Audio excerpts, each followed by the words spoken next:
Welcome to the Slack on Flicks podcast, everyone. I'm film critic and 16 News Now producer Benjamin Slack. Thank you guys so much for joining us right now, wherever you're watching or listening. Well, another weekend has passed, and that means another day of box office results to go over, and I'm totally down.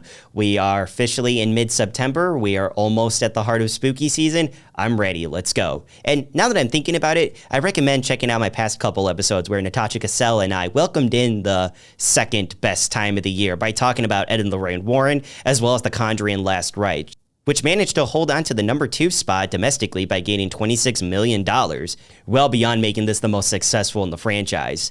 Another horror movie, however, walked its way into theaters, and if you ask me, I think it's going to eventually join the ranks of being somewhat of a classic of modern Stephen King adaptation retellings. This is The Long Walk. Walk until there's only one of you left. Who's ready to win? Yeah, it took me a while to realize the truth of this. This is walk or die.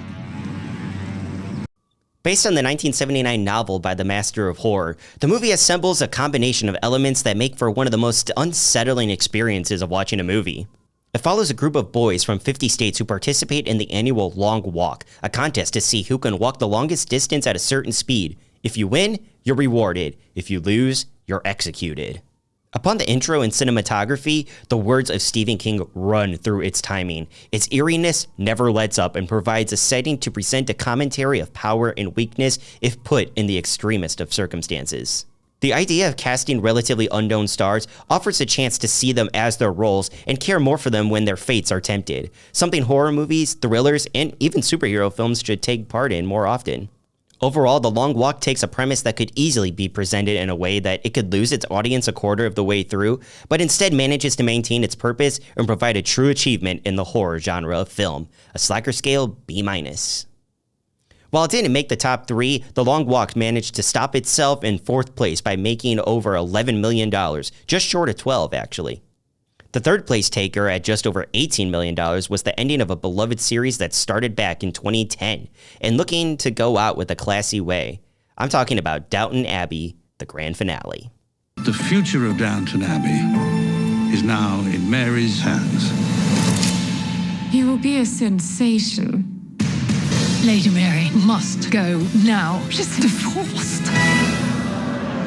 I'm very sorry. I shouldn't have come.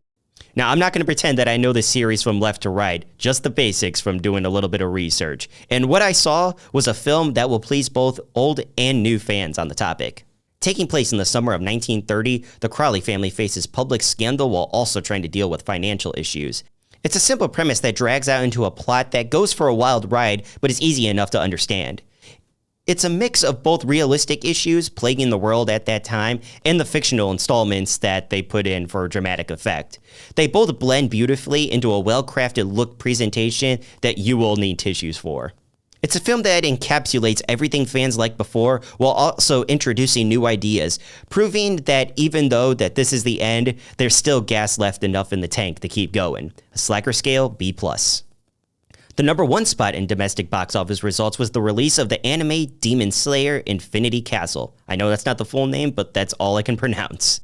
It's a film that's drawing everyone's attention with its action-packed storyline, visuals, and characters that I'm gonna guess people are gonna want to dress up as for this Halloween. I think it's safe to say that if the film is gonna gross $70 million in its opening weekend, I don't know.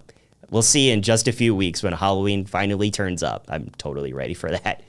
Well, that's going to bring this episode of Slack on Flicks to a close. Thank you guys so much for watching. And remember, you can read my full reviews of all the films discussed by going to WNDU.com and clicking on the Entertainment tab, where you can also see our previous episodes. And of course, you can also catch those on YouTube as well. I'm Benjamin Slack. I'll see you next time.